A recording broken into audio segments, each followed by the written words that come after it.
right, is the ethical underground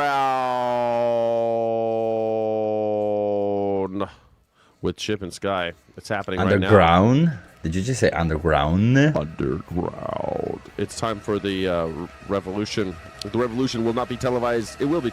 Is it televised? It's televised. Hey. I mean, it's online, right? Yes, it's on. It's the same thing now. Yeah. Oh, you know, I bought Skyjack. I bought Morning Sky Live. Morningsky.live is my new website. Morningsky.live. Yeah. I thought about .tv, but I couldn't find it. .live makes more sense, right? Aren't these like super expensive domains? Oh, it's like $10. I got it for free. Bum, bum, bum, bum, bum. Okay, this is the Ethical Underground. We're talking about moral relativism today.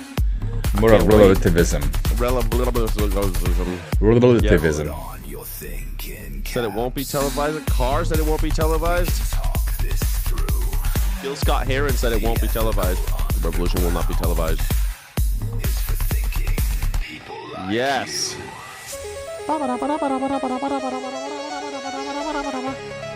right, Chip, are you ready? I am ready. I like to hear it. I like to hear it, Chip.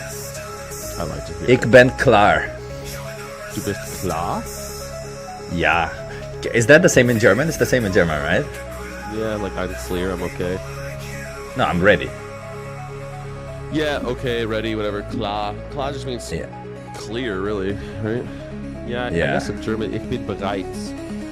Bereit. Oh, that's a good one. Yeah, ich bin bereit, Bereit. über solche Sachen zu sprechen. Awesome. Thank you so much for being here, everybody. My name is Skyjack Morgan. This is Chip. Oh, thank you. Hey, thank you, everybody, for joining. My name is Skyjack Morgan. I'm here with that Chip guy. We're talking about moral relativism on the ethical underground, where we like to explore, get deep, and dive in to some of the ethical things going on today. Things that we can see today, some philosophical, points of view, but stuff that's relative today, I think, is what's so great about this show. I like to bring it into the now.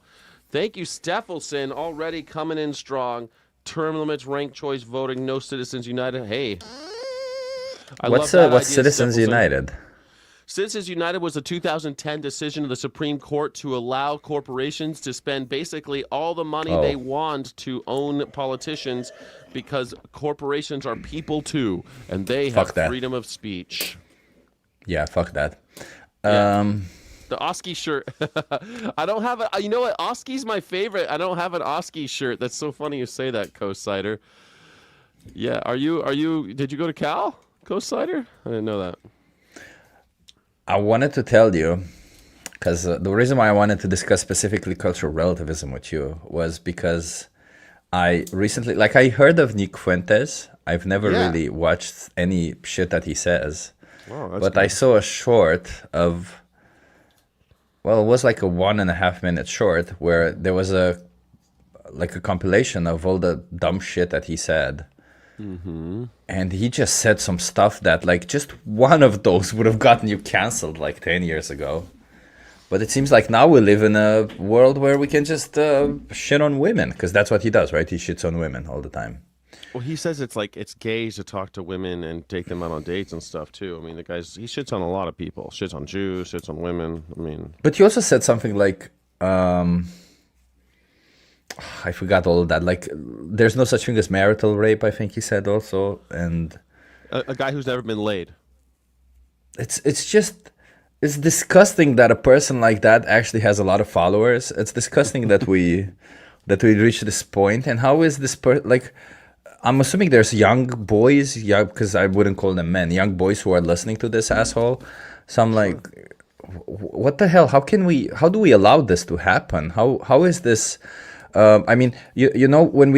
Morality was a concept that has been discussed for ages in our society, and I guess laws are a little bit like applied morality, right? To some extent, laws, you can call them that, right? They're hey, we all agree that this is fucked up. Let's just let's just put it in a law. Let's just make it official, right? Well, it's like the codification of. It doesn't have to be morality, but yeah, a lot of times laws are codifying morality. Yeah. I suppose. Sure, maybe. Yeah. So it's how why like obviously what this person is saying, all this misogynistic stuff is very immoral.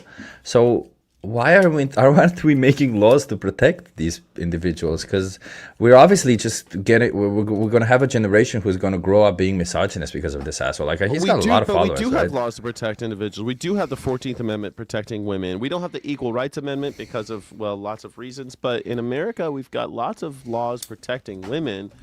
It's just that those laws aren't being, well, supported. People like Nick Fuentes doesn't care about that. He doesn't care about morality or laws. He cares about his own weird, dogma that he's got from his bastardization of religion.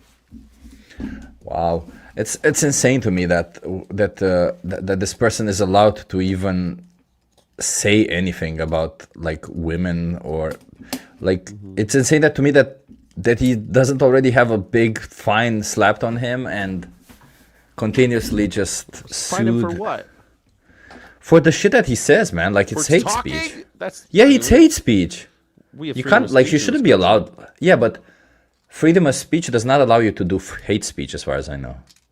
Depends on how you determine what hate speech is. Is it just I know it when I see it? Like what is hate speech? There really isn't. Like when it's clearly bigoted, shouldn't it be considered hate speech? What does it mean to have a law against hate speech? I guess are there laws against hate speech?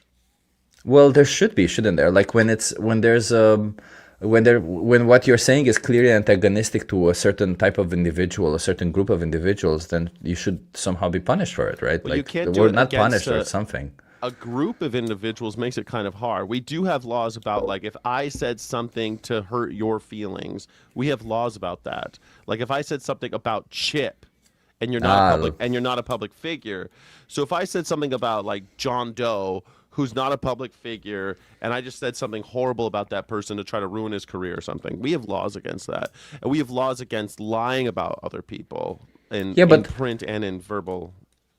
I'm trying to understand because like marital rape was made illegal recently, right? Like 94. That's 30 years. Yeah. So it's fairly recent. So that means that it can always be returned, right? Just like Roe versus Wade was. So I'm just at a point right now where I'm thinking, okay, but if this happens, that means that human rights will never progress because we'll always the people who are prosecuted, the people who are oppressed, there will always be a certain amount of people oppressing them, and they will always pass on this hateful ideology.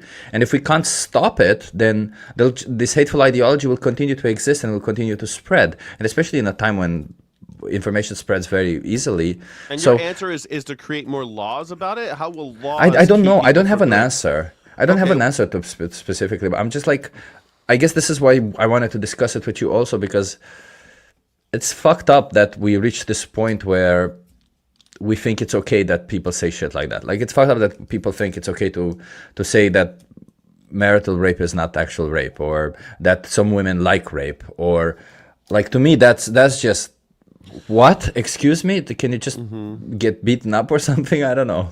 But the question today is going to be, was any of the progress that Chip is talking about, was any of it real? Because it seems like we did make progress in certain directions, but then we don't have any of them except nowadays it seems like it doesn't exist unless there are rules to enforce them, like don't be racist. Well, people are still racist, but don't be racist. So do you think like, because we want to discuss about this idea of moral relativism, right? And to some extent, we don't mean the subjective morality, right? We don't mean that it's relative according to your situation. We're more talking about like the cultural relativism side of it, right? So, and but I would say also just how the progress of the legality around it. How do we surround it in legal terms as well? James Baldwin said, "Not everything that is faced can be changed, but nothing can be changed until it's been faced." James Baldwin said that's one of my favorite quotes by him, because the idea being that, well, we can make laws about this shit all day long, but until we face what's going on, how are we ever going to change anything? And I don't know making more laws will ever do it, Chip. I honestly, I don't know what the solution is, because I understand the importance of free speech, and I agree with you on that one. And I also understand the difficulty of judging what is hate speech and what isn't. So there's obviously is an amount of difficulty, and there's an amount of difficulty because you don't want to censor free speech, but we also shouldn't get stuck in this position, should we? Like, we shouldn't just be right, like at a, what do you call it, when a stalemate, when you're like, Yeah. oh, we don't know which way to progress, right? Because obviously in the past, when we didn't have all these hateful bigots spewing nonsense all over the internet, or at least they weren't so popular, it was a little bit better, because even if you did have bigoted people, they held it to, they kept their bigotry to themselves, right? They were a little bit like, well, I can't Unless really they were talk about hanging this. people. I mean, they didn't keep their bigotry to themselves, because, I mean, they did kill Emmett Till. They killed all sorts of people, and our government killed all sorts of people. But let me go back to freedom of speech for a second, because I feel like it's going to keep coming up. Freedom of speech is that the government can't keep you from saying shit. Can't keep you from criticizing the government. Can't keep you, basically, you got a mouth, you can use it. You can use it to say what you want to say, talk about your political points of view. And if you're a racist, you're allowed to say racist shit, according to the government. But the government doesn't necessarily keep everybody else from ostracizing you. And Nick Fuentes, for example, has been ostracized largely by the hoi polloi, right? The regular folk have completely marginalized him because he's a douche who says racist and misogynist shit. So freedom of speech doesn't give you a platform, and freedom of speech doesn't stop someone from punching you in the face. Like, do you think if someone walked up, like this guy Jake Lang, nobody cares that Jake Lang almost died, except for Fox News. Like, Jake Lang almost died. I don't know who that is, by the way. Jake Lang's this Nazi. He's like he's a neo-Nazi who marches around. He was in New York City in front of Zoran Mamdani's house this week, and some guys who claim to have been inspired by ISIS made this about a football-sized bomb filled with an accelerant and some nuts and bolts, and they threw it at the Nazis. There were about 25 Nazis. There was about 100 anti-fascist protesters as well, but the Nazis were the ones doing a march, and the counter-protesters were the Antifa. The Nazis were doing like a kill all the Iranians or kill all the Muslims march. They were saying something horrible, right, like that, and somebody threw a bomb at them. Now, if Jake died, I don't have a problem with that. You know, if the bomb had gone off, it didn't go off. I saw that, yeah. So, I mean, I guess like freedom of speech protects him so that the government's not going to stop him from doing that shit. But hey, FAFO, right? It goes both ways. You're going to be screaming about anti-Muslim shit and somebody kills you. I mean, how bad is that? I guess I get what you mean, but also to some extent, right? Like, freedom of speech can easily go away if you allow everything to be freedom of speech, right? Like, it's not a given that, oh, you're allowed to say anything, the government can't censor you in any way, but some things you should be censored. Some things you should be like, you shouldn't be allowed to say, I don't know, anti-Semitic stuff, misogynistic stuff. I don't know. And obviously there is a line, right? Like, you can have an opinion because you're a bigoted person. About what the line is. Hold on, we got a donation coming in. It's Steve. He says bombs don't discriminate. Jamie wouldn't have been the only one harmed. Jamie, is that his name? Jake. I'm talking about Jake. Whatever. It doesn't matter. I know the Nazis wouldn't have been the only ones harmed. If you're on that street, you're getting it too. Maybe. The bombs seem to have been quite small. They would have exploded because it was a standoff situation. There would have been collateral damage. But, you know, like, I'm not saying... That wouldn't be okay, though. None of it was okay. I'm not saying it's a good idea. I'm just saying, like, I don't really... If Jake Lang died, it wouldn't bother me. And people are saying there's limit to freedom of speech. Of course, there's a limit to freedom of speech. Famously, the big one is you're not allowed to yell fire in a theater and cause a panic that hurts people. Yeah, there you go. So do you have to say you're not allowed to say or do this hateful stuff only when there's a negative repercussion afterwards, only when there's a negative consequence after it, or should we try to, see it ahead of time? Should it be like, no, wait a minute, I don't that's think a little it's bit fair too to. hateful. I don't think it's fair to do that. We have to look. You can't control people. Clearly, we can't just like have this police state where we're like, you're not allowed to say these 5 words. I think it's bullshit. If you say something that harms somebody, you can be prosecuted. What is this pre-crime shit? I mean, what are we turning into 1984? No. I never said pre-crime, by the way, right? I'm just saying, like, if somebody's like, obviously a group of individuals who have been oppressed for a long time, Yeah. and they just got their rights, if you start spewing nonsense, they may lose their rights again. So it's like all that fight for human rights. But does this just mean that, like I understand that we can't have an absolute, like, there is no absolute society, right? There's no absolute perfect laws, perfect rules, right? Like, including freedom of speech is not absolutely perfect, right? As you just said, you can't yell fire in a theater or something, right? Like, there's obviously some limits, and I understand that we've already established some which are very clearly detrimental, but shouldn't we also explore that a little bit more? Because some are obviously very clearly detrimental, right? Like, somebody saying that women like being raped is not something that you should be allowed to say. It's not something that it's extremely hateful. Who should keep them from? When you say should be allowed, who's going to not allow them? Who's going to disallow them? I don't know what the repercussion should be, but there should be something, right? I don't know. I'm just thinking out loud. I don't care if it's the government or anybody else. That's why we need cancel culture, Sky. That's why we need cancel culture. The government, because the government then sets up this, okay, now we have precedent that the government can tell us what to say, and then just one day to the next, they just get to decide. They just get to decide by the whim. You get a different president, and now we have a different set of words and rules. You see? But we already have, right? We already have that, don't we? We don't. Okay, so Sky, so okay, just to be clear, because I'm yet again, just to be clear, I understand the importance of freedom of speech. I understand the idea that the government shouldn't censor it, but you also don't understand. Have to go over it. I get, but then who? When you say but you there also has understand to be repercussions. No, let me be clear. What I want, I don't want people to say that shit. That's all I want. I don't want people to say things like women like to be raped. I don't want people to say that. Great. Okay, what are we going to do about it? That's what I don't know. I don't know, because you see, the solutions that I propose are clearly not good. So I don't know. No, I don't. The solutions you propose are vague, and the vagueness of them give me pause. Because when you say like people shouldn't be allowed to say that, okay, who's going to stop them from saying it? I don't know, Sky. I'm talking through it. I would say that the people would, which is why when people talk about cancel culture, fine. So what's the point? What's the point of the government if, let's imagine this way, hypothetically speaking, what's the point of having a government if you say some dumb shit that 99% of the people don't like, and then the 99% of the people come and beat the shit out of you because you, who are committing are doing something bad, is not being protected, and the people are having to take laws in their own hand.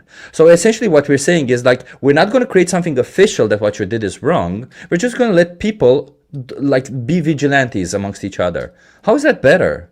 You say be vigilantes. I say self-governance. I mean, if somebody was saying something about, like, let me say this way: if you had a wife and someone said something bad about her or pushed her or did something, and you beat the shit out of that guy, and you went to court because you committed a crime, the judge then has to weigh. All right, well, Chip did break the law.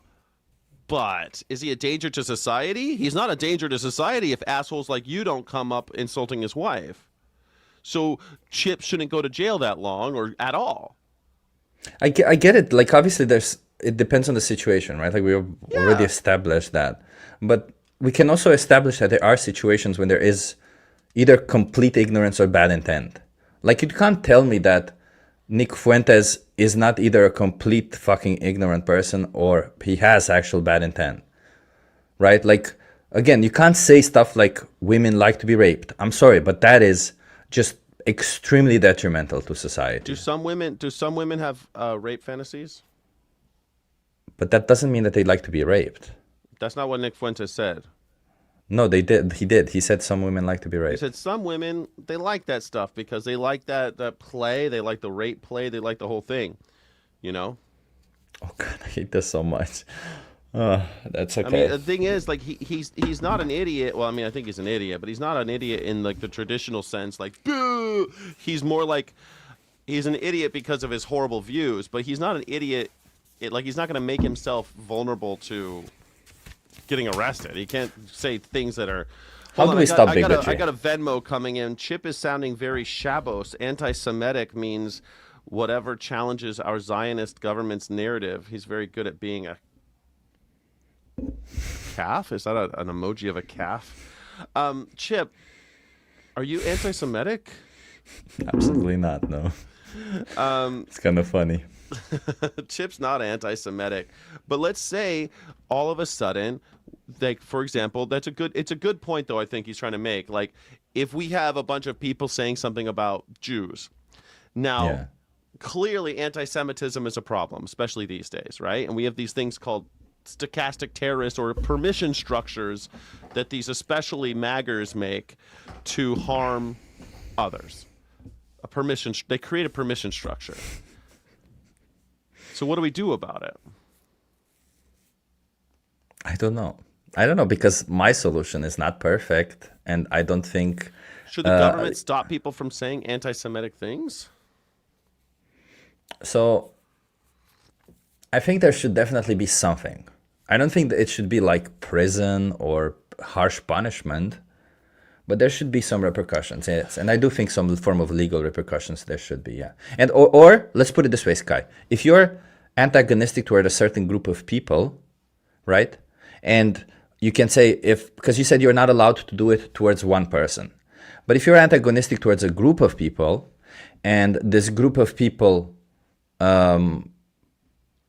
they file a complaint or something, and there's more than 500 people, I don't know, like I'm just putting it out of the top of my head, then you should get a fine. If more than 500 people who are at the same group, and you come in front of... We have a petition every time someone says the N-word. You just come in front of a judge. It's not... But the thing about it is that no solution is perfect, right? But you got to start somewhere. No, like, I don't. I just don't want bigotry. I fucking hate bigotry. Good. All right, hold on a second. It doesn't sound like you don't want bigotry. What you want is to pass laws in order to hide our bigotry, which is where we go to the original question of the episode. Well, bigotry spreads. If we don't genuinely evolve morally, then all we have is just laws, and we call it progress.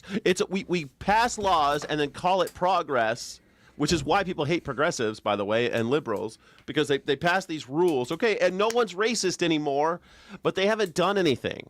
They just passed a law saying you're not allowed to say racist shit, or they passed a law saying, how different is that than passing a law or doing an executive order? It's against the law to burn a flag. It's not against the law to burn a flag. The Supreme Court says it's my right to burn a flag. If I want to burn a flag, I can do it. If I want to shout the N-word right now, I could do it. But burning a flag is not hate speech, is it? A lot of people see it as hate speech. What are you talking about? Of course, it's an expression of hate for a country. I mean, what do you mean?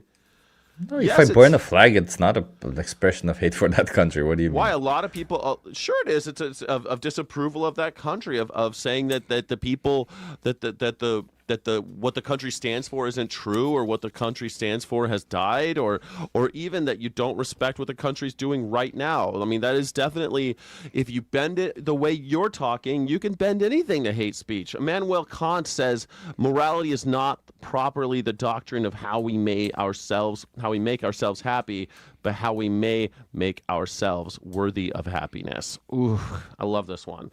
Morality is not properly the doctrine of how we may make ourselves happy, but how we may make ourselves worthy of happiness. Immanuel Kant. So, I mean, if we're not going to be moral agents evolving, then why pass these laws at all, Chip? These laws are meaningless. Sure. So how about you pass laws about teaching people about bigotry and the dangers of bigotry in schools? How about you go the other That's route? the You don't idea. punish it, but Oh, you so teach people education. about the education. Yeah. Yeah, I think that that's a pretty good start. Education helps. I don't know how people are so uneducated these days. I guess like if you're from Tennessee, maybe you got a bad education or something, but it's not always that case. Like I don't know how people are going through life and being so dumb and so ignorant of history that they are destined to repeat it over and over again. You know? I've been wondering about that myself a lot, Sky. I'm I generally tend to think that it's just not that it just repeats over and over, but rather every other generation will repeat what the other generation has done. But that's because of moral relativism, because we it suggests that there's no truth to actually get to, and which is weird because what is the scientific method for, Chip? Oh, the scientific method, you mean like observation and Yeah, what's the point of then it? developing a hypothesis to test that observation? Mm-hmm. Yeah, it's to try to be as objective as possible, but it's to describe the natural world. That's what the But to get to purpose of. what? Oh, to get to some form of prediction, to make it predictable. I think it's to approach something called truth because it's not scientific if the experiment can't be repeated. The experiment has to be repeatable. You can't just do it once and be like, "Oh, well, we found out the truth." No, it has to be repeatable so we get some objective truth. We get close, excusing the Heisenberg principle and all of that. We get close to something that's real and truthful. And we can't Yeah, get there with morality if we're just going to be like, "Oh, I say this is the way it is and I'm going to pass laws to make that." the problem with calling it objective truth is that well, first of all, science does not try to find the truth because it just tries to find high, what do you call it, high confidence in something, right? Well, Science an just approach that an does approach to an objective observations. truth. Yeah, That's well, you just do observations and you make hypotheses and then you test these hypotheses. But what the purpose of these hypotheses is, I don't think we should involve teleology, like the study of purpose, in this particular matter, because I don't think there is that in science. I think it's the whole idea is to describe as best possible the natural world. So it's not why? only to describe the natural world, But that's what science is. it's not only that. Hold on a second. If Chip That's the scientific doesn't method. want bigotry, he's in luck. The future our elites have planned for us doesn't involve 99.9% of us. So 99.99% of bigotry will be solved. Well, when we have the great culling, I guess, or when we're all left out in the cold. Maybe you're right, Steve. The scientific method is applied to all sorts of things. It could be finding out why is really the big question, right? Is to find is to know. It's simply the pursuit of knowledge, and if we want to know what's worth knowing, we have to say, okay, these are objective truths that we're trying to assess. And so when you have things like morality, of course you can apply the scientific method to some of these things. And I think that The even if problem with object, hold on a second. It's not just about the scientific method. It's about the objective of science, which is simply to know. It's like it's funny because even in literary criticism, there's conversations in the humanities. If perhaps not, even if we're not going to use the scientific method, the goal of science is still to know shit, not to make shit up. we're And talking about natural science now, right? yeah, I mean, I guess natural science. I mean, the It's goal just of difficult to like if the scientific yeah. method and the Enlightenment, if you will. Yeah, because if we block all of it under one, it's a little bit like, yeah, sure, the scientific method can apply to theoretically everything. The scientific method does not have a purpose. It's just a way to test hypotheses, and It's not it's about a way it's to. not about the tool, the scientific method. I'm trying to say that the goal of the scientific method, which is to know stuff, is to know shit, to look at things and try to know them, to It's trying know to what know, makes them tick. yeah, to what makes them tick. Yeah, that's a very good way of describing it. Yeah, try So and know when we're what makes them talking tick. about morality, I think we can come to it with that same spirit, if not the same tools. And if the same spirit is to know kind of objective truths, then we might actually get past relativism, which seems to be the problem. But we can't get there if we, what we know, we can't get there if we're choosing not to act on any of these things, because it's just, again, I think it's moral cowardice. I think the biggest problem right now is not moral relativism, it's moral cowardice. So, by the way, moral relativism, when we talk about it, can we call it cultural relativism? Because I think it's a little bit more appropriate for this conversation, because we can all agree that moral relativism is an actual thing that can be included in the absolute morality. Yeah, because I mean, it's a result of cultural conditioning anyways. Yeah, of course. Yeah, so cultural relativism, I do have a big issue with that. I think, it's, as you said, it's just laziness. It's you're right on the money on cowardice. That one. It's cowardice, and I don't know if it's for a lot of people it's cowardice. So I think a lot of people are just lazy. I mean, the more people I speak to on the street, the more people I realize they're just intellectually lazy. They're just like, they've been told that it's okay to do one thing and it's bad to do one thing. You challenge them on that, and then they end up saying, I don't know, man, I just know I like to do this. That's literally it. They don't know what's right or wrong. Just somebody told them this is right, this is wrong, and you just continue your whole life doing that. Yeah. That's it. And they never question anything. But I think that's exactly. cowardice as well, because it's a discomfort that comes along with actually asking any of those questions. I mean, I'm sure there's people in the chat right now. I saw a couple of arguments about killing animals a second ago, and those are people that are so terrified of questioning whether or not the way they're doing things is aligns with their values, is moral, and they're so afraid of that, they're just like, no, they'll clam up. They're so afraid. They're terrified that their worldview is bullshit. I actually tend to think, and I agree with you on that one, but I tend to think that we all, because we're all kind of thinking in the same manner, I don't think we as humans, we think we're so different from each other. We're all just same machines with slightly different parameters. I tend to think that we all kind of have the same values at heart, like baseline. We're just, the cultural relativism is what pollutes all of these baseline values, because there's a lot of children, there's a lot of young kids who, when you see them interact with an animal, for example, they're like, oh, this animal is so cute. In fact, I think I recently saw a video of a child holding on to a goat and crying when their parents wanted to kill the goat, and they're like, they were holding on so hard to them, and like, yeah, this child afterwards was told by his parents, almost more likely than anything, that hey, it's okay because we've always done it, and so some bullshit reason this way. Yeah, and the child won't have the intellectual capacity to challenge them on that, so they'll just take it as it is, form a rule inside their head that it's okay, and all of a sudden every connection that there forms in their brain will start from this bullshit thing that you can swipe something under the rug because, that's just our culture or something. Well, yeah, and it's also because of their position of no authority, right? I think that's another thing happening. The little child's a good example, because how many of us walking around today are perfectly okay being little children for life? I mean, this is something that we've talked about before, that especially in America, but all over the world, people are just refusing to mature into adulthood and make their own decisions and question what the corporations and everyone's been telling them. That's kind of the thing. And then that kid is stuck as that kid. One of the reasons why when you talk about morality, especially when it comes to animals, because it's so big, that they act like children, is because they've never had these conversations since they were children. The last time they had a conversation about animals was when they were 5 years old or something, and someone said it's okay, and then they said okay. Yeah, it's a bit ironic that people are acting childish, and we kind of need them to be childish in a different way, right? Because we don't want you to act childish. We want you to be an adult and challenge your childish preconceptions, but in that same manner, we do want you to have the openness that you did have as a child.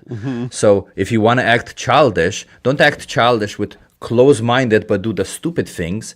Be open-minded, and if you happen to do stupid things, it's because you're open-minded and you're trying to figure that, right? Like, that's the thing that the child is. A child is open-minded. Yeah, but instead they want like the no repercussions of being a child, right? They want to have the life of a child where there was no repercussions, no problems. When they fall, they don't hurt. They want to get up there invincible.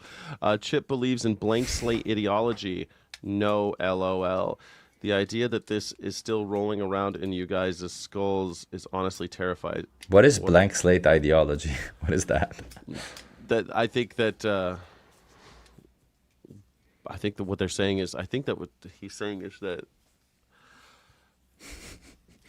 Tell everyone's a me. blank slate and that anybody can be programmed. That it's like everyone's born a blank slate, I like a think Jean-Paul morally, Sartre. yeah, I think morally speaking, everyone's kind of a blank slate. What do we mean? Like nobody's. I think we're. So I subscribe to this idea. First of all, I don't believe in free will. I think we've discussed this a long time. So I subscribe to the idea that we're all just algorithms. The only difference between each other is the parameters and the order of the algorithms. So, for example, there's people who, for some, the algorithm to seek, which is curiosity, is stronger than the algorithm to find a partner or something, right? Like all these algorithms that we have in our brain, for some people are different, and all of them have different parameters for each. So that just creates this difference in personality for all of us. But at the end of the day, we're all just coming out without any actual knowledge in our brain. We all just have literally just a way that our brain functions and the way that our brain stores information, which maybe is different from each of us, but the information itself comes from the outside. All Like we right, don't actually have information but some things inside. throughout history are demonstrably wrong, no matter when they are. Like slavery is always wrong, and it always was wrong. It's not like it just became wrong when we abolished it. It was wrong from day one, and we just finally had to face it. But I don't think people are actually facing it. Right? It keeps coming back. So Yeah, but you see, like look at this person. Let's just change from one day to the next what humans have been doing for millennia to live. Silly leftist. yeah, this guy. Let's just do what our ancestors did because we're zombies Yeah, see, that do what this we're is the told. person, and Yeah. the thing that I realized as I've been doing a lot of outreach is that there is some need for cultural relativism. There is some need because people like liberal anal hater, he's too intellectually lazy to actually think of what makes No, you say something moral lazy. or You not. say lazy like it's a get out of jail free card. It's not. He's morally cowardly. He's a coward. He's so terrified to make his own decisions that he'll say, "Well, we've always done it this way, so I guess it makes it okay." He's so afraid to actually engage with new ideas or even like question old ideas. Even questioning, like zero critical thinking. Because the first step of critical thinking is questioning authority. That guy will never get there. He will never question Fair enough. authority. Fair enough.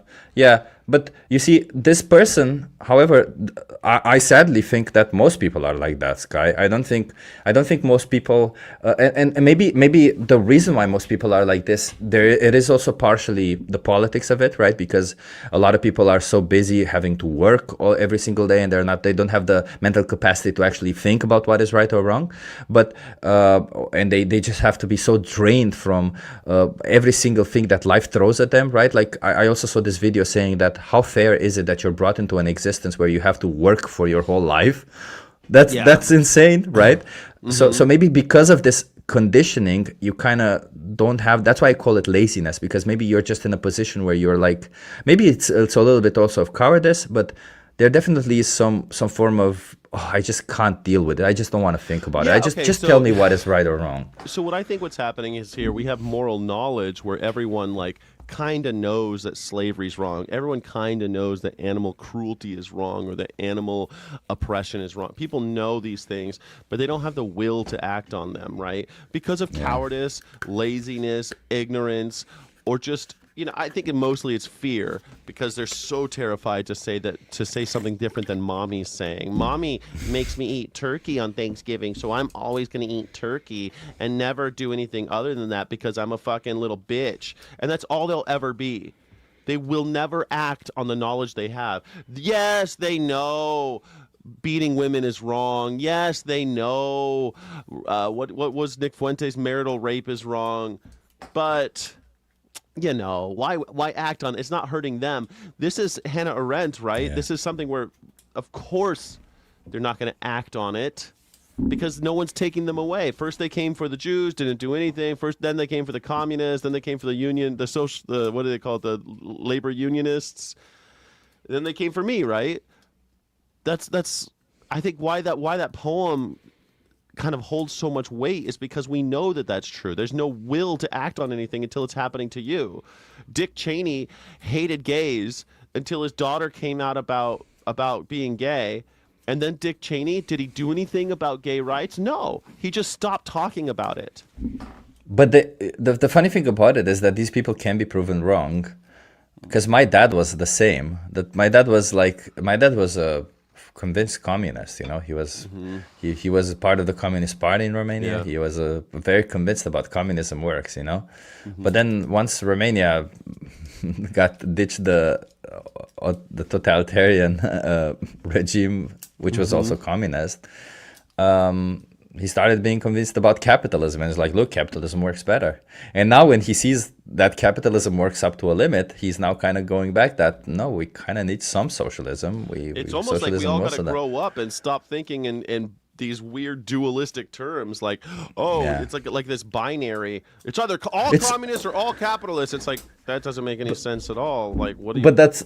Yeah, I'd actually have been thinking so recently that's so funny that we recently, like, communism, capitalism, all these systems, right? They're described by having certain rules in them, right? And we just said, okay, well, this system is this system is that, and somehow we created, as you said, this binary thing. But why? Why are we so dumb to create this binary thing when we can just mix and match rules? Just take one from here, one from here, one from here, one from here, and make a better fucking system. Because people are being filed off into red and blue teams. That's because we're in this world now where it's not going to be, I'm a little Republican, I'm a little Democrat. People don't believe in that anymore. That's either all this way or all that way, because they're basically sports teams now. And I think that's the way they're seeing this. That's how they're seeing communism and capitalism. They've done this intentionally in order to divide us. Stephen says that coming in on Venmo, what's morally cowardly is your refusal to see a second-generation rich Muslim would rather throw a bomb in a peaceful protest over live in a host society at a medium level of comfort. They saw themselves as outsiders, identified with them, not us. They saw themselves as outsiders. Why? Why did they see themselves as outsiders? Why do you think someone growing up in America would see themselves as an outsider? And then calling Jake Lang a peaceful protest is a fucking stretch. When you got neo-Nazis walking in their street, I do not care if somebody punches them in the face and pours hot tar on them or shoots them, for all I give a fuck. I don't care. I do not care if somebody goes and kills Nazis. But the fact that you're saying that the person who, the terrorist here, the would-be terrorist, because the bombs didn't go off, that you're saying that they saw themselves as outsiders in our country, and rather than blame our country and people like you, like the Nazis, you'll blame the immigrant or the second-generation immigrant. Also, why are we so focused on them being like? See, this is the bigotry, right? Like focusing so much on, like you see a crime, and focusing so much on the identity of the person instead of the person itself. They asked you why they did it, and they said, "Oh, ISIS." Like, it's a little hard to ignore. You know what I'm saying? Like, sorry. Oh, that's what you mean. Yeah. Okay. Yeah. Well, if they're like, "Hey, why'd you throw that bomb?" and they're like, "ISIS."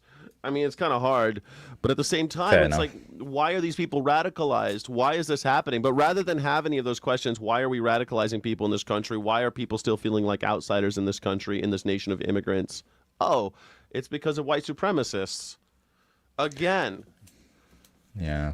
So how do we fix this, right? Because they all ideas kind of touch on the same matter, right? Like, so one way to fix it, we discussed it, laws. But as we've established, laws, they don't really make a good thing, because we end up censoring people, and we don't want that. So, hold on a second. I'm sorry, Chip. So you support violence. I support defense. I support mutual defense. I think that's, if you are using force to defend yourself, that's not violence. Thank you. Sorry. Yeah. So that's okay. I see a lot of hate right now in the comments for some reason. Yeah. But like right, we took that example of this guy, the liberal anal hater, who's been saying the same thing over and over. You see, like he keeps saying that we would be disrupting economic systems that have been established for decades, right? Like this person's clearly down the matrix, right? Like he's in the matrix hard. Yeah. So how do we, like, obviously this person, we can't get them out of the matrix, right? Like this person is just either intellectually lazy or intellectually cowardice, something there. Or super but brainwashed in the cult. Yeah. Super brainwashed. He can't get out of the matrix, right? So Yeah. does this mean that we can't make laws because we would be in danger of freedom of speech? So then do we end up saying that cultural relativism is good because it would at least put some cap to these people, but that cultural relativism does have to evolve? Is this what we're saying? I think the only thing that's evolving is institutional progress. Like we have institutional progress, but we aren't evolving the individual conscience, because the way the government treats people. This is another argument for anarchism. Anarchism is about consensual, mutual relationships, not the government telling you what to do. And since everything in our society is built on the government telling you what to do, when the government progresses, that doesn't mean everyone changes their mind. That just means now behavior might change, but not character. Like the character of our nation has not really changed since the days of slavery, as is evidenced by people like Steve and people like this anal hater. Like these guys, they have nothing has changed for them since 1865. The never laws read have just his name. changed. Never read his name as anal hater. Bro, anal is nice. Stop being hating on anal. He just hates anal. I don't know. The guy just hates anal. Maybe he got a lot of it from his dad when he was a kid. No, that would be sad. That's not. I hope not, man. But that's a a difference between moral evolution. Like there's a very stark difference between moral evolution and moral compliance. And I think that's why people like Steve and like this other guy, they say things like, or like maggers. A lot of these maggers, they'll say shit like, "Oh, you're all sheep. You're all doing what you're told." It's like, because many of them are just doing what they're told. It's just compliance. They're projecting. They're essentially projecting. Well, they're both involved in compliance, aren't they? They're just complying to different masters. It's a big problem that I have with liberals. Liberals just want a different master, and I'm over here right saying about that. no masters. Yeah, I just like, do you think no masters work? That's my next question, right? Like, do we need some masters? And by the way, you have 3 super chats that you should read out. I think I'll do it right now. Hold on. I think no masters works far better than what we got. How about that? No masters work if people have the time and availability and resources to be able to think and the access to education. People would have time to think if they weren't being forced into cubicles to do the job for 10 hours a day for a pittance, for the right to not starve. You know, they would have time to think about it. The corporations, the oligarchs want us dumb and overworked and underread. We can't even have time. People don't have any time to read and have conversations. If tomorrow there was no more work, there would be certainly some people that would jerk off and play Call of Duty all day, but there'd be a huge percentage of us that would be philosophizing and going to cafes and talking about shit and thinking about what's the next stage of humanity, you know? That would be nice. I mean, a huge percentage of us would. Some of us would stay home and jerk off all day and watch AI porn or something. But so many of us would actually engage with one another and read books and create art. How many artists right now are not allowed to pursue art because they have to have some shitty job that they're at every day, and they get home and they're tired and they're like, they can't even. Yeah, we can't. I can't make society better. I can't do my activism enough because I have to work, right? Because you have to work. Yeah, because work gets in the way. What if everyone was chasing their passions? What if government was only encouraging you to chase your passion? That would be amazing. Saying communism doesn't work. Thank you, Johnny Vegan Seed. Let's do our... Saying communism doesn't work is like saying veganism doesn't work when all the politicians are paid off by the meat industry. Exactly. To say that, we couldn't possibly, when everyone who's saying that is paid, is a little hilarious. Exactly. I agree. Totally. I know why. It's because people aren't blank slates that can be programmed to whatever suits the political order. I don't see how you're arriving at any other conclusion if your objective wasn't. But Steve, P.F. Skinner did a lot of work proving that human children are programmable if you get them and control the parameters. So that not completely, but there seems to be like a Jean-Paul Sartre where the waves are going towards the sea, but you get to kind of pick your path on a surfboard on the way in. So that we could talk about whether or not there's blank slate to some degree. Clearly there's a nature versus nurture tug of war going on. So this idea, I think he's defending racism. I think that's where Steve's going there, that some people are born one way and some people are born another way based on race.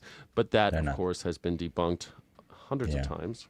Yeah. And also you can know that because the color of somebody's skin, by the way, he continues in the next... that's fun. The color of somebody's skin is not determined even by one specific gene. There's several. If your objective genes. was anything other than disenfranchising the host population, there's no room for any other interpretation. Host population. Who's the host population? The host population is a population of immigrants. The fact that there's a contingent, there's a piece of the host population that's a bunch of racist assholes. Even if they weren't immigrants, who cares, right? Like, we evolve, right? Like, even if you think about what happened, if you're so, how should I put it? Is it, what do you call, not Republican, but how do you call somebody who's I forget the word. When you're stuck in that period, the conservative, if you're so conservative about it, that's what I was looking for. If you're so conservative about it, then you should also listen to the fact that at some point before countries existed, there were kingdoms, and sometimes kingdoms united, they created a country, and then people migrated from one kingdom to another. Should they not have been allowed to migrate from one kingdom to another in the same country because they were all born in the same country? That's the whole thing that Sky keeps saying over and over again. Countries are just imaginary lines that we drew on the map. You being born in one place or another does not make you less worthy, less intelligent, or anything. It doesn't give you special abilities if you're born past a certain line that we drew in the sand. That would be insane. It just doesn't work that way. We drew that line arbitrarily, right? Based on maybe things we like, it doesn't really matter, right? Like there's some logic to it, but it has nothing to do with who is born in that country. It has everything to do with maybe everyone in this line, we're going to teach them this. Everybody on this line, we're going to teach them something else. So you could make an argument that certain people who are born in, for example, Romania are taught mathematics in a certain way versus people who are taught in Germany are taught mathematics in another way. And you could say, well, you see, Romanians are better at math. Like you could say something like that. Just because we're taught better at math than Germans? Dude. So my friend, I was a math Olympic, and my friend, in the things that we learned in high school, in the third year of high school in math, they teach them at the third year of New York State, not high school, but like the college, New York State College of Math and Physics were taught at the third year. So my friend went. Yeah, so when my friend, because I had a friend who's a international physics Olympic, he won like second place or something internationally, which was a very smart person. Mm-hmm. And he was recruited by the New York State, the New York College State, whatever. Yeah. And he went there, and in the math things, he was telling me that in the math stuff, they had to promote him from the first year to the third year because it was too easy for him, everything else. So... Wow. By the way, I don't think it's better. Just to be clear, I think in Romania you get pushed a lot. You just get pushed a lot. So I just happened to connect a lot with math, but there's a lot of people who are left behind because of that. Yeah, there's a lot of people of Eastern European countries tend to pigeonhole people pretty quickly too. In yeah, Germany, exactly. It's like, oh, you're good at that. You're going to do this for the rest of your life, and it's like I'm 9. Exactly. I'm 9 years old. Yeah, but you're good at this, so you're going to do this for the rest of your life. Yeah, but that's the whole thing that these lines do, right? We created these laws, we're going to teach you this way on this line, and we created this law, we're going to teach you this way on this line. So you could say that teaching them one thing is better than teaching them another thing, and they're better at one thing, they're better at another thing, but at the end of the day, they are programmed people. They're just programmed, you could say one is programmed better than the other, but nothing more. Hey, Speaker Sergeant of Cod says that is why I say you're maliciously educated. I think you're maliciously educated because you believe in this xenophobic hatred of other cultures. You think that your hatred is justified because you think that they're attacking our country by moving in when you yourself are a product of immigration. Like, you are ignoring all of history and saying, oh, well, we're here now, so we get to protect this area from those Muslims.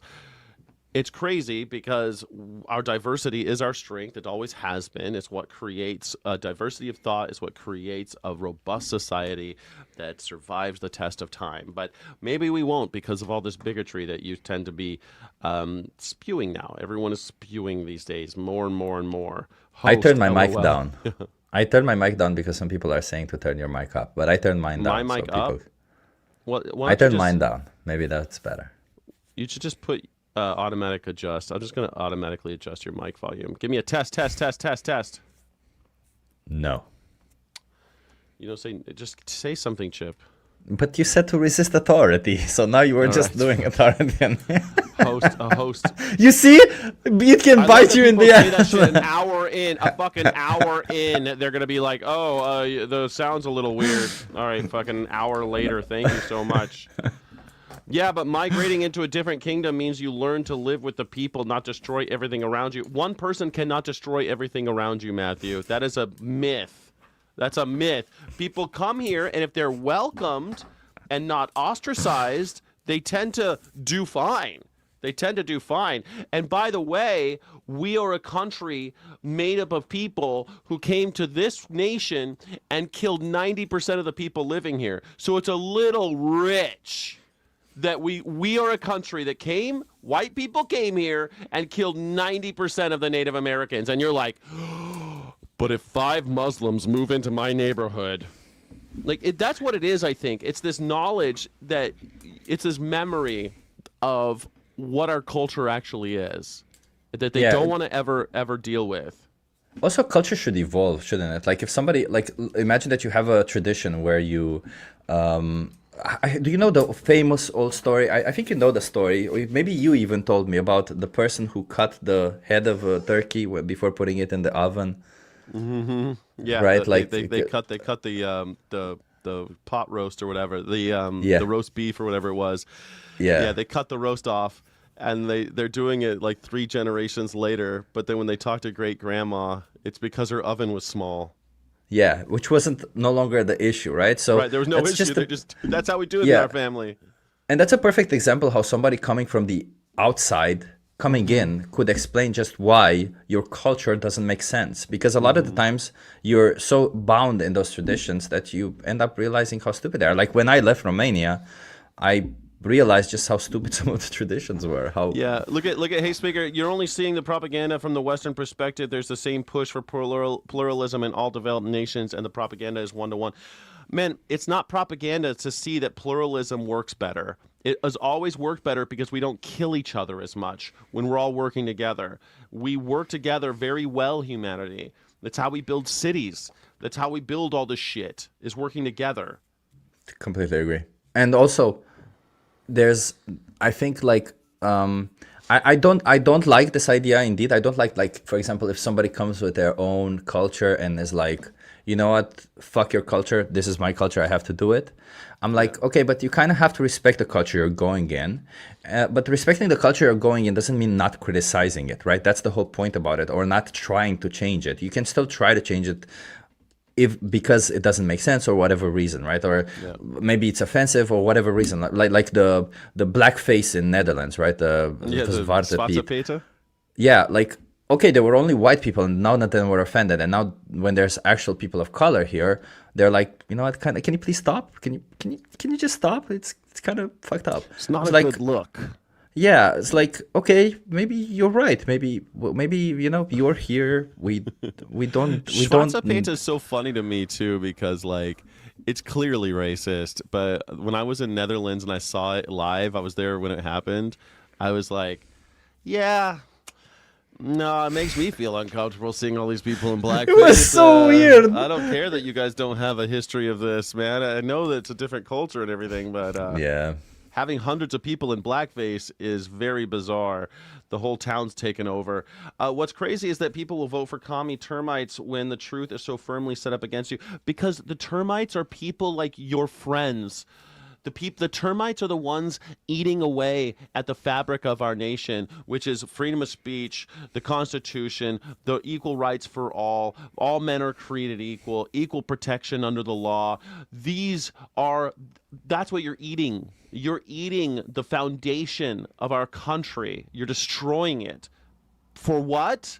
For this weird, fucked up version of Christianity that has no resemblance to what Christianity is, for this fucked up version of nationalism, which isn't patriotism at all. It's a hatred of our country. You hate our country and want to make kings and queens and worship the rich. Like, the termites are the rich eating away at all of us. Fucking Elon Musk is going to have $800 billion, $850 billion. And everyone's just like, yeah, this makes sense. This big fat tick. And yet here we are. God, hate speaker Sargon of Akkad, your idea of pluralism is not doing or saying anything that makes the Terrys throw nail bombs at you. They're not throwing them at me. They're throwing them at Nazis right now. Sorry. The Terrys, there's lots of Terrys right now. They're attacking, symbols of hate. It's getting kind of scary, but even this new weird anti-Semitism is because of a hatred of Israel, and because Israel and Judaism have worked for years to make it so that they're inseparable, so that Judaism and Israel, Zionism, are very hard to separate now. And so this is the unfortunate side effect of that. I'm not saying it's right, but it's fucked. I mean, this is the way it is. We're not doing that. Sit down and hug a chicken. I would like to hug a chicken. I would also like to hug a chicken. Very huggable. I like chickens. I've hung out with lots of chickens. They're great. Yes. Yeah. And chickens are braver than a lot of people in this chat. Look at this idiot. White America was the first nation to destroy slavery. No, it was not at all. England abolished slavery in the entire kingdom in all of Great Britain in 1833, I want to say. So no, that's not true at all. Thank you. All right. Also, just I guess I hate people like this also, since Islam is a plague. No, all religions just an are idiot a plague. racist. That's just some. All religions are equally stupid. All religions are bad. Yeah. Yeah. And mostly because someone fucks up the actual text, right? Like, I went to religious schools. I think the teachings of Jesus are beautiful. I think the story of Jesus is great, but nobody follows the story of Jesus. Nobody cares about the story of Jesus. They shit on Jesus. Like, people like Donald Trump shit on Jesus every day, and the Christians eat it up. Yeah, they're not Christians. I've seen a video recently of an actual Christian at the rally at Trump, just yelling stuff like, what is it with all this hate? Christ did not teach us all this. And I was like, all of the other pseudo-Christians, the white nationalists, were just turning their back. Like, they weren't saying anything because they couldn't say shit, right? Like, it was like, oh, maybe this guy's right, but you know what? I gotta stick with my group. I mean, Jesus went to the temple and overturned the money changers and the people selling animals, and then he freed all the doves, and he freed all the pigeons, and he freed all the sheep, all the animals there, because he said that the religion and the temple is a place of mercy and compassion, not of sacrifice and murder, and greed. Charity, compassion, mercy. These people don't understand any of those things. I'm sorry, but I gotta reply to this person, because this person said he can outmath me. I bet Chip doesn't even know the quadratic formula by memory. No, liberal anal hater. I actually never learned the quadratic formula. Every single time I just solve the equation without it, because you don't actually need the quadratic formula to solve the equation. You can get to the solution without it. The quadratic formula is just something. 4b it's just plus or minus the square root of 8. Far AC, something like that. 4ac squared, something like that. Yeah, all of it is just so that, like, literally, people who don't want to think on how to solve the issue, they can just get to the solution faster. For me, I always liked the process of getting to the solution, so I never actually learned it. Memorization never is memorized not it. Yeah. Yeah. Mold your society in such a way it doesn't offend Terry's. Otherwise, you're a bigot, perfect logics guy. You're definitely going to win. What do you mean win? I'm not. There's not. It's not a zero sum game. We're talking about evolution here, and it's not about offending anybody. If you are going to make it an unhospitable place for people of different colors and nationalities and belief structures, you are going to have ramifications. And those negative consequences you're going to complain about. You're going to cry about. You're going to be a little snowflake about it, but you're the one causing it. You're causing it. People move around on planet Earth. Human beings move. They move around. You could build fences and walls. You could threaten to kill them. It won't make any difference. People are going to move around. And when they do, if you're not there to create some kind of structure of acceptance, some kind of plan to integrate them, and some kind of structure of a moral structure accepting them for who they are, you're going to have Terrys or other situations. That's just what's going to happen. And it's your fault. It's your fault. I forgot where we were because we were talking about cultural relativism, and I'm like, all right, here we are. The banality of evil: how ordinary people maintain atrocity. Because Hannah Arendt watched the Eichmann trial and didn't see a monster at the end of World War II. She saw a bureaucrat, a man who followed procedures, a man who, in her devastating phrase, never thought at all. Just like you were saying before, they don't ever think about these things. They just go along with it. Hannah Arendt, the sad truth is that most evil is done by people who never make up their minds to be good or evil. This, I think, I love this. This is a quote I use all the time here on this channel. I think that this is one that we need to think about all the time. This is one of the best quotes that happens to show exactly what's happening today. Why today is such a fucked up world. It's because exactly that. The people who could speak up and say something, they never make up their mind to do so. They never make up their minds whether they want to be a good guy or bad guy. They can't even think about what's good or evil, bro. Yeah. They're bureaucrats. They never think. The Eichmann never thought, am I doing something bad or good? He just does his job, cares about his career. Yeah, it's also because that's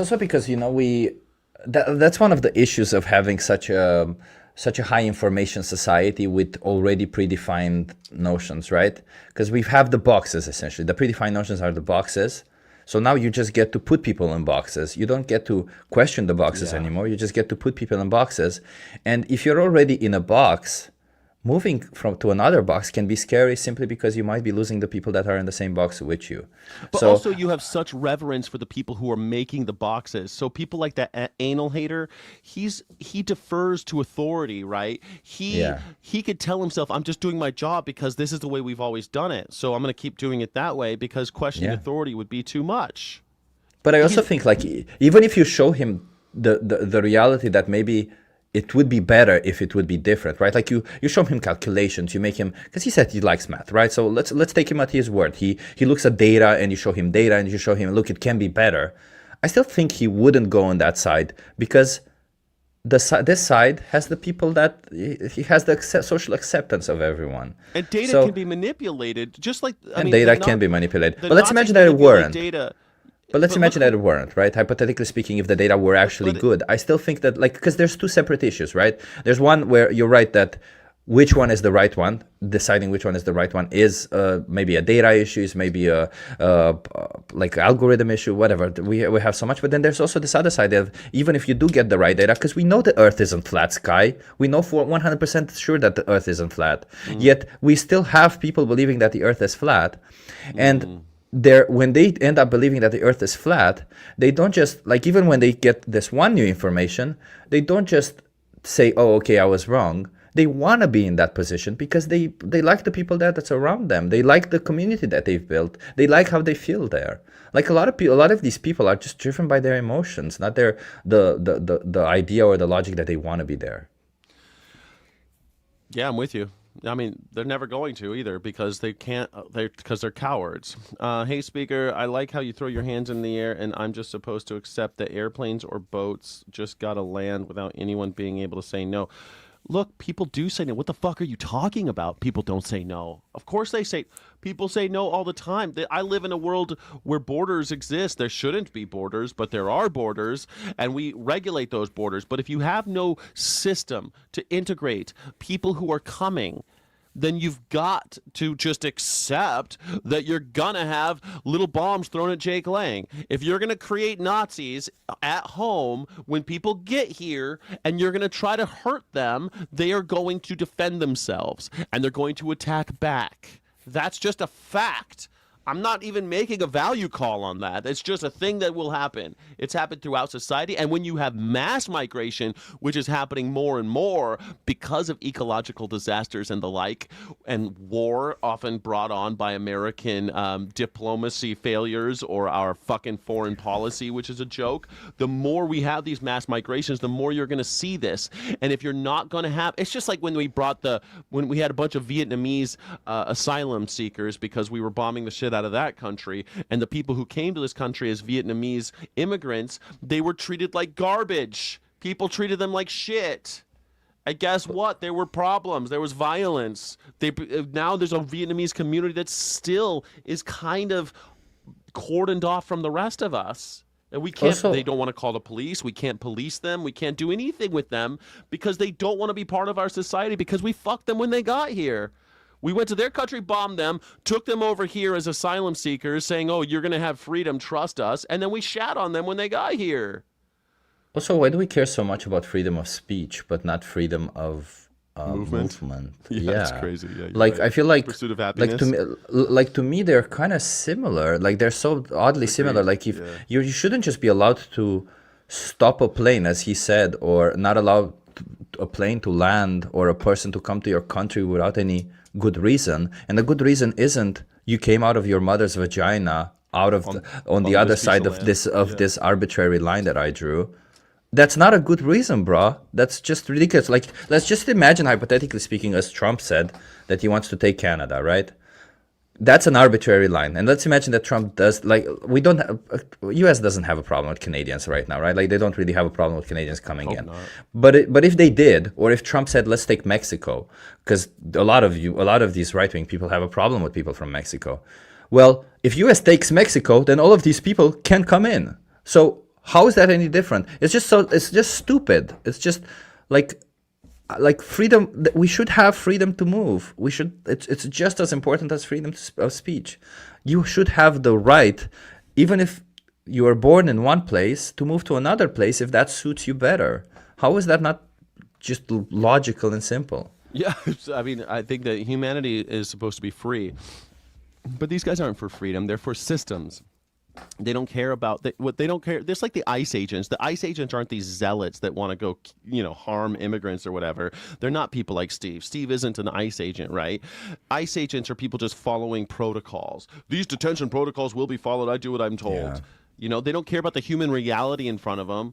They don't care about the things that you're talking about. That's human reality shit, that people are moving from one place to another because they have to, not because they want a vacation in America. It's because wherever they're from, it ain't going okay. It takes a lot to make you move.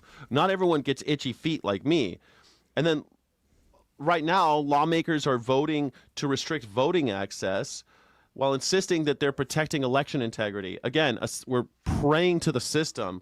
Yes, we're not going to do anything. We're just going to follow our orders. Let's limit the ability of people to vote. And then, of course, you brought it up earlier about this, or a commenter did, about slaughterhouse workers, and they're just having to do their jobs. They just got to do my job. Just keep doing it. Legislative staffers enable the mass suffering of animals at an industrial scale, and no one gives a shit because this is the way we do it. Let's all pray to the system. It must be okay because this is how it's being done. Yeah, it's always done that way. And so we're talking, yes, we've always had white people. Why white do people they? Always in charge. Yeah. Let's keep it. Yeah, I mean, it's this system that we are in externalizes moral responsibility, right? It outsources moral responsibility so that nobody has to feel like a villain. And that's fascism. That's like how the Nazis did it, right? I'm not a bad guy. I just make the knobs on the gas chambers. I'm not a bad guy. I just make ovens. I don't care how they use them. I just make ovens. They You know, haven't made up their mind if they're right or if they're good or bad, right? they haven't made up their mind if they're good or bad. Dostoevsky said, "If God does not exist, everything is permitted." Yeah, I disagree. Everything is permitted if God does not exist. What do you think Dostoevsky said that? What do you think Dostoevsky meant by that? First of all, I don't like Dostoevsky. I never really cared for his writing. But Dostoevsky, what he's saying, it's not about religious, right? It's not a religious argument. It's a structural one. Yeah. Ivan is asking, and it's in the brothers Karamazov. Without a transcendent moral anchor, does morality reduce to whoever has the power to enforce it? Is that what morality is? Whoever can enforce the morality? That's all it is? And if so, what does that mean right now when the people with power are actively dismantling the protections that define progress? I guess to some extent it does, right? But isn't that exactly what religion is also? So Yeah, it's there's just another it's system, just right? under the yeah, it's just under the umbrella that God said it. Why didn't you read Steve's last thing? Chip talking makes me wanna eat 5 Tide Pods. Go for it, man. Go Don't for eat it. Tide Pods. No, let him if he wants to eat 5 Tide Pods, go for it. Yeah. You will suffer from it, but you know. I'm going to do it because Ben from Berlin told me to. I'm going to see if it makes Chip more palatable. It's fine. Don't I eat don't. I Tide don't. Pods.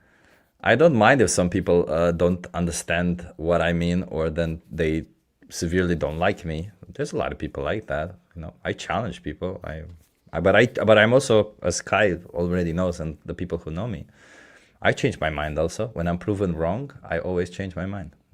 I'm never sticky to one idea, Yeah. which is what you should all learn to be, I think. So you started this conversation talking about like how women are being hated on by people like Fuentes, and their rights are being eroded by kind of this Hate this so much, yeah. weird domination culture. Yeah. And I just wanted to bring in a little Carol Gilligan, who she looked at how boys and girls approach moral dilemmas, and she found that boys tend to apply these abstract rules. And I think that this is something you see a lot because in male-dominated culture, everything is about these abstract rules. But where girls, these are boys and girls tended to think about relationships like about the actual people in front of them. And so it's like the rule-based approach. And people will say the rule-based approach is more advanced. That's because we live in paternalistic patriarchy, right? We have a patriarchy here, and we think of rules are more advanced. These abstract rules. I disagree. But what if relationship-based thinking isn't less developed, but it's a whole different moral tradition that we've been dismissing? And I think that that's really important because when you have people like the ICE agents who will say, I'm following rules, well, rules make you do really horrible shit, make you follow what the corporations say. But what they should be looking at is, I have a relationship with these humans. They're human beings. It's something that I talk about a lot. Like, why aren't we putting our relationship with other human beings in front of these idiotic rules? Carolyn Gilligan says the moral imperative that emerges repeatedly is an injunction to care, a responsibility to discern and alleviate the real and recognizable trouble of this world. Ethics of care, Chip. You didn't think I was coming in with the ethics of care today, did you? Yeah. It's difficult to say. It's difficult to say about the ethics of care. Like, yeah. I like going into the ethics of care. Well, because we're talking about why is progress so fragile, and I think it's because of the dominant moral framework, right? We're always saying that, well, with these rules will take care of everything. Rules, rights, principles. But it doesn't require you to actually see the person in front of you, right? It doesn't actually. You always ask people like, well, why is slavery wrong? Why is kicking a dog wrong? They don't ever think about that. They never think about the relationship that we have with these dogs, or why, or with other people, or why was enslaving black people wrong? They never think about that because they can outsource that to the rules. Well, they say it's wrong, so it's wrong. Yeah. I don't like to go to the relationship we have with them, because I don't believe that that's what defines it as right or wrong. But think about this. Why can you support a deportation policy without ever meeting a deported family? Because of these abstract rules. How can you fucking do that? They never meet these deported families. That's why you see these interviews with people in like waiting in line to see Donald Trump. They're like, "Well, what's your problem? Why do you think he's such a great guy?" Deportation. And you're like, "Okay, how have you been negatively affected by immigration?" "Well, I haven't, but I heard someone has." I see what you mean. They invent relationships, but they've never actually had them. You could vote That's to what you mean, restrict okay. somebody else's voting access without ever meeting anybody who loses their vote. It's the same thing like the Dick Cheney thing. He could talk shit about gay people his whole life, but when he's old and his daughter comes out as gay, oh, well, he's just going to stop talking about it now. It was perfectly acceptable to hate gays when your daughter wasn't gay. You see why ethics of care, I think, is important? Putting yourself in somebody else's shoes and understanding those relationships. You don't actually have to have them. Think about them. I don't know if it's cognitive empathy, isn't it? Like it's very important that we practice cognitive empathy more than anything, because it's pretty clear that these people don't have any form of effective empathy towards these individuals. And I think a lot of the times they base themselves on that, right? Like empathy is an emotion, and a lot of the times we don't realize that empathy is something you should train. It's not just something that comes all of a sudden. It's something that you train yourself in, right? Well, you like also have to keep from getting beaten out of you, right? This culture also will beat that, the yeah, fuck out of you. yeah. Like it's you can end up being empathetic towards animals are a very good example, right? Like if you start seeing slaughterhouse footage, you are like horrified by it. But if you just watch it long enough, at some point you become, because you empathize with the animals, but at some point you start being a little bit, it no longer bothers you as much. And the empathy that you once had kind of goes away. Why doesn't it bother you? I think it's because you're having it trained into you that it's like, yeah. And you don't have to know any of those animals, right? You can eat an animal-based diet without ever seeing or meeting an animal whose life it costs. Like it's wild to me that people are, well, this is the way it is. We're apex predators, and you're like, okay, well, here's a knife. Go kill that cow or dog or cat or pigeon or whatever. Go kill that animal over there, and they can't do it. 100%. And so it's not that we lack rules. It's that our moral tradition was designed to function without empathy. We can't if we don't have empathy. We don't. It's literally we don't have empathy. Yeah, we don't have empathy, and the problem is, I feel like. Because I see liberal animal hater again coming up with stupid excuses. The problem is that what he's doing and what a lot of people are doing in all of these situations is they, instead of trying to question what is right or wrong, they acknowledge the situation that they're in and they try to justify the situation that they're in, which is, it's a little bit, it's not good. You can analyze the situation you're in and try to analyze it. And when I say justify it, be like, oh, this is why we're in this situation. But you don't have to accept the situation we're in. Chip, not to get on a tangent here, but I mean, this is why I think we have so many mental illness problems, is that people like that guy, they think they know what their values are, but then because it's so hard to change your habits and your actions, they'll force their values to change because they think it's easier than changing their actions. It's easier to change your actions to align with your values than your values to align with your actions, but they'll always try to align their values first, and it causes this cognitive dissonance and it fucks them up. I think it's easier to change your values than your actions. You think it is, but that's what causes mental illness, I think. You think it is, but it has a long-term cognitive effect on you. It fucks you up if you keep doing that over and over again. Especially because you're right about it. I do think it does that. But I also think it puts you in this position where this empathy that you once had becomes like you're dismissing it, right? When you're in that position, you're dismissing any form of something feels odd, wrong about it. Because everyone, when it comes to the exploitation and killing that we do to animals, everyone feels something a little bit wrong there. But they turn it off. But you turn it off, right? And you turn it off and you try to explain it in a different way. And because you train yourself to do this once, you can definitely do it again. And it's like this pattern that you start doing more and more. That's right. Bell hooks Bell Hooks said that dominator culture has tried to keep us all afraid, to make us choose safety instead of risk, sameness instead of diversity. This, I think, I wish someone like Steve, I wish so many people would understand this, that this culture of domination is keeping you so terrified of brown people, of Muslims, of anybody who's different, because they think that you're going to choose safety over risk, sameness instead of diversity. And my thing is, you better be thinking about risk. Like, I think life could be such a beautiful adventure. Why are you trying to have everyone be the same? Yeah, and you're right. And it's also that I feel like when you think that people should be the same, you forget that even if everyone in society would be the same, you'd always find, right, that's this thing called the narcissism of small differences. That's right. You'd still find something. Mm-hmm. You'll still find something. There will always be something. Because we're all different. And like, that's why you don't like even with your best friends, you still have something to complain about them. Mm-hmm. That's why with everyone, you still have that one thing. And when you just have a lot of people who are alike, there will always be some outskirts where you're like, well, you're a little bit different. Fuck you. Right? So stop. Just accept it. It's the differences that make your life richer. It's the differences that make you grow.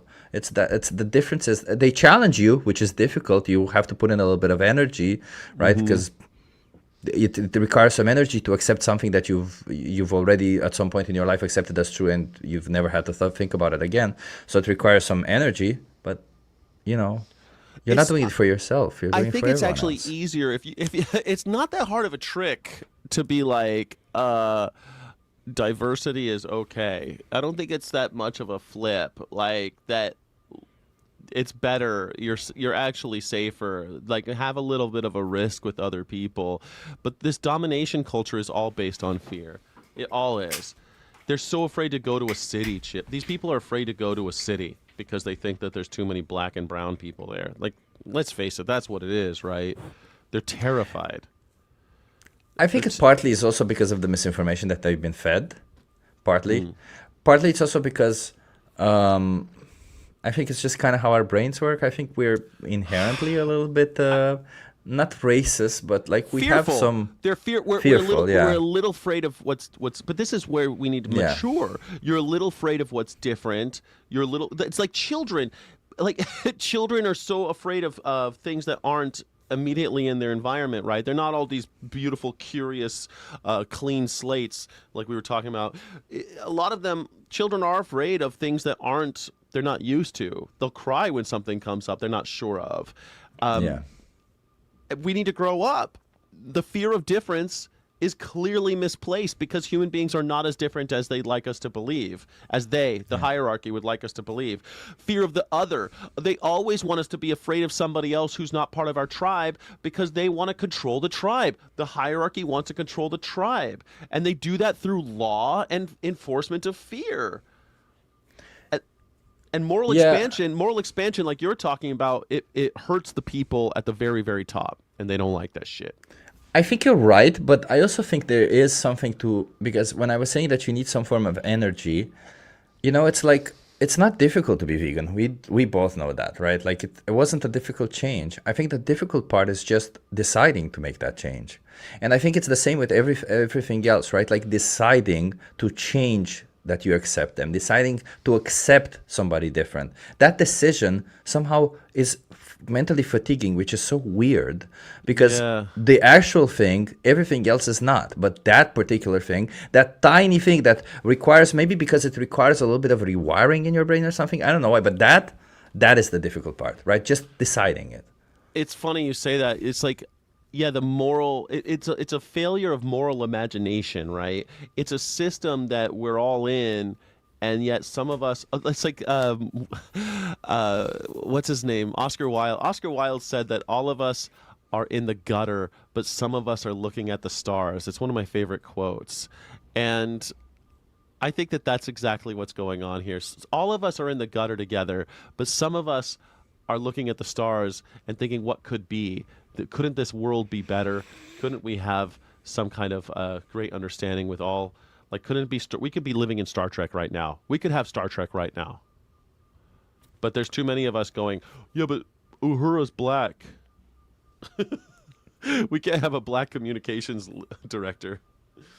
No, it's I mean, come on, Sky. You know, it's all them immigrants that we don't live in the Star Trek now. It's because all them immigrants, all them. Wait, Steve wanted to make me do an American accent. It's all them immigrants coming into our country, taking our jobs. Is that your American accent? I love it. That's a Southern accent, right? I can also do howdy. I'm Chip. I'm from Texas. How y'all doing? Are you all doing fine? Sure, Texas, but that's a different Southern accent. I know Texas is in the South, but you know. Texas was a slave state. Yeah. I don't know what you guys are talking about, but I ain't for any of that slavery stuff. Let me see if I can do. I don't know what y'all are saying, but I don't know about that slavery stuff. Ding dang do. You got to do a ding dang do. Ding dang do. Ding dang do. Ding dang do. All right, so I think the same logic that justifies the domination of women, of migrants, of radicalized groups is the same logic that justifies the domination of animals and the earth itself.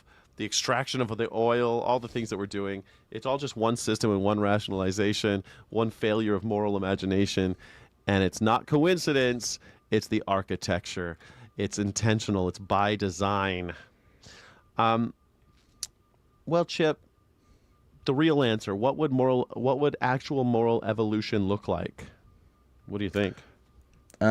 So I think moral evolution would look like in the shape of discussions about morality. That's one thing that we definitely need more of. Not sheer acceptance of moral rules that we created, right? Like you shouldn't just accept that it's okay to kill a dog but not any other. Sorry, that it's okay to kill an animal but not the dog or something like that. Yeah. So not sheer acceptance. And moral evolution would mean not just not accepting, discussing, but also open enough to change your mind when proven wrong. Something like that. Because also this, when proven wrong, it's difficult to say it's exactly. So interesting that you're saying all this from the individual perspective, because when we started out, because I wrote my 3 ideas, and you started out saying we'd have to have institutions that do this, but all the things that you said were all about individual things. Well, morality, individuals doing it. But the way we started, you seem to want the institution to do it. So mine, like moral progress, is very real, but it happens at the level of individuals and ideas, not institutions. Not that morality has to be internal, like Manuel Kant said. It cannot be externally forced upon you. You can't tell people not to be racist. You've got to show them why racism is bad. You've got to show them that morality is that racism is beneath them. Like expanding the circle of moral concern, like Singer, like Pete, Pete Singer, not Pete Singer. What's his name? Yeah, Peter Singer, right? Oh yeah, Petey Singer. I'm thinking about the guy who plays the banjo. What's his name? Pete Singer. Anyway, knowledge is without. That is. I don't know what you're talking about. Really? Oh my God. Pete Seeger. Pete Seeger. This land is your land. This land is my land. From New York Island. You don't know Pete Seeger? No. I know the song, but I know no. All right, whatever. It has to be individuals and ideas, not institutions. Institutions are amoral by nature. The institutions, laws, and policies reflect the current balance of power, not actually morality, not the state of our moral development. Like we started out this conversation talking about why we pass these laws against slavery if people are still for slavery, because it reflects who can enforce the law. It only reflects the balance of power, not moral progress. They could protect the gains of moral progress, laws can, but they can't create it. And they can't sustain it without people who have developed genuine internal moral conviction. And the last one was moral evolution requires relationship, that Carol Gilligan was the ethics of care is not a lesser framework. It's the missing one. You cannot morally evolve in the abstract. It requires contact. It requires seeing the actual being in front of you, the child in the cage, the migrant in the detention center, the animal in the pen, the voter standing in a 4-hour line. What do you think, Chip? I have 2 more. I just realized I have 2 more when you were saying all this. One. I had another quote I wanted to share. Do you want to do it? I want to say it, and then so one, I think it's very important that we also acknowledge that we can learn from people who, like, if somebody is wrong on one thing, it doesn't mean they're wrong on all things. So you can also learn from people who were wrong once or wrong on one thing or continued being wrong on one thing, right? Like, not everything Trump does is bad, or not everything Trump says is bad. It just happens to be that a lot of the things are saying is bad and a lot of things that he's doing is bad. Yeah. So we should also be critically thinking in that matter, right? So critical thinking. But there's also an extremely important one, which I realized just now, because as we said, we're evolving with our moral values. We should, like, the freedom of movement is extremely important in this regard, because if I'm gonna block everyone under an arbitrary line, and half of them have some values and half of them have a different value, and they all agree on those values, I'm gonna have to create some consensus for both, when in fact it would be much easier if just there's this movement going on, so that people who align with the same values, they can draw this arbitrary line and say, so hey, open this borders. is open borders. Yeah, open borders. I love it. I'm gonna argue. I've been doing these call-in show. We'll talk about this in the after show. Yeah, but I want to talk about here. I'm gonna make a note. Call-in show after borders. Someone just said, Everett, how dare you? This is the most insulting comment of this whole time. You don't think that I know that Woody Guthrie wrote "This land is your land"? You don't think I know that, Everett? No, you don't. How Admit dare it, Sky. you? Admit it. You're just a Californian. You're one of those people who's how would you call it? Hollyweird. Hollywood. Okay. Oh my God. Oh my God. How dare Gag you? me with a spoon. Look, Oh my God. how dare you, Everett? No, but Pete Seeger famously played it, and like was put on trial for playing that song, and he also played it on the steps as the judge condemned him. So he actually went outside and played it on the steps of the courthouse, that song, because they called him a communist for playing it, because the song's kind of about communism. This land is your land, this land is my land, from New York Island, from da-da-da. Yeah. You know that song, Chip? I don't know that one. Yeah. From California to New York Island, from Redwood Forest to the Gulf Stream waters. This land was made for you and me. This land was made for you and me. My favorite one about that song, can I tell you my favorite verse about that song, the most punk rock part of that song? There's a part where it says, as I was walking, I saw a sign there, and that sign said, no trespassing. But on the other side, it didn't say nothing. That side was made for you and me. That. Oh, that's a good one. I like that. Yeah. Because fuck all the no trespassing. There are no borders. This land was made for you and me, no matter where you were born. I love that part. Wow, he does know it. Yeah. Yo, yeah, I know every verse of that song. I even know like the deep cut verses, like the hardcore Yes, of course I do. I know every word of that song. I play it on guitar. It's one of my favorite songs. Sky's a very good guitar player. I saw him live play. He's very good at it. Yes. I mean, he also plays for your members, right? For the rebels. I do. Every Sky City Rebels, we get it all the time. Texas, hold on, Texas Dad. Idiots. See, Texas Dad is revealing himself to be kind of an idiot right here. The idiots don't realize that the U.S. and Iran have been going at it since 1979, LOL. Idiots don't realize that America and Iran have been going at it since 1953, when the U.S. and UK got together and installed the Shah, after just to make sure that all of the oil money keeps coming to to London and New York instead of the people of the region. And because we installed the Shah, and the Shah was a brutal dictator, because America and the UK, we love dictators as long as they're paying us. And then, of course, the people of the region had to have a revolution, and they installed the Ayatollah. And we didn't like that, because the Ayatollah wanted to make sure that the oil of the region enriched the people of the region. It didn't quite work work out that way because, again, they got another dictator. Why? Because we were fucking with them from the very beginning. It's all because of us. We made that mess. The Middle East is because of a century of us fucking with them. But hey, call people idiots, though, Texas Dad.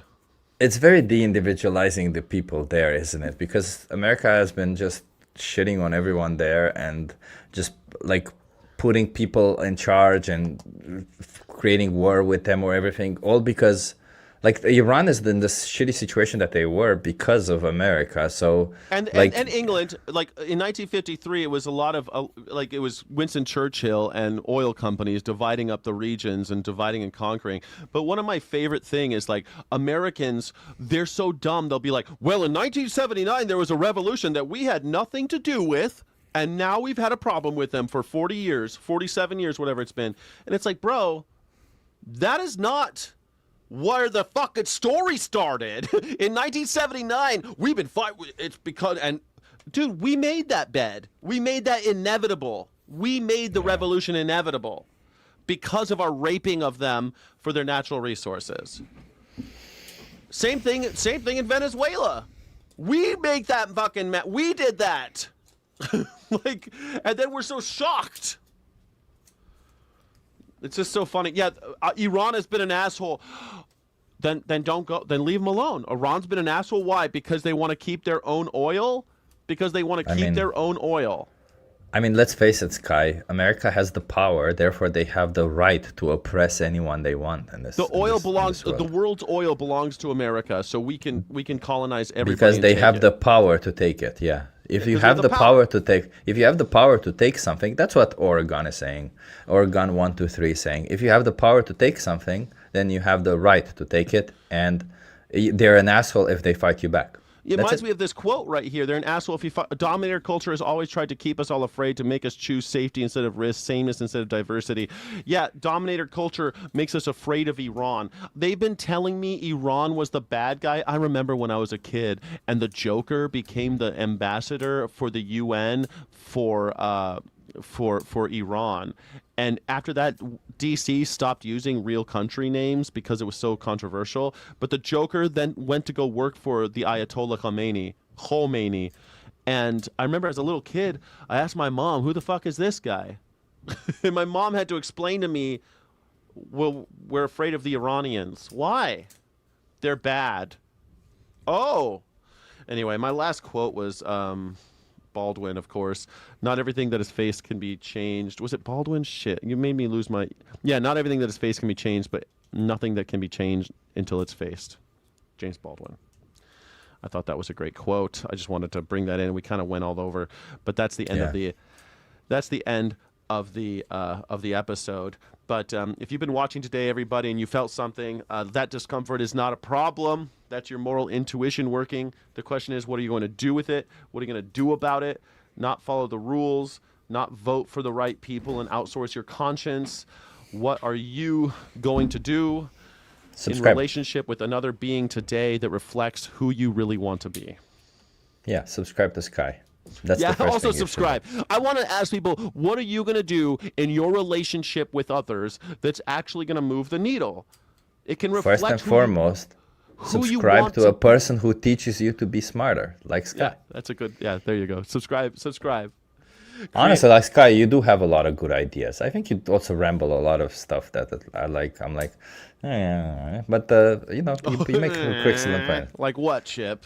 I don't care so much about the American stuff. I'm like, but you're doing your thing. A lot of people care about American stuff. Hey, Speaker says it's a stupid show. It's a stupid show. Okay, I don't like it. Yeah. No. Forming relationships with others in order to be the person I want to be in life is bad. Stupid. Yeah. Good. All right. Well, maybe we could talk more about Iran then. Yeah. You don't care about the American stuff, but No, I guess I care. I find it interesting. I'm just like a little bit too much overwhelmed by it, I guess. Well, I mean, these days so am I, bro.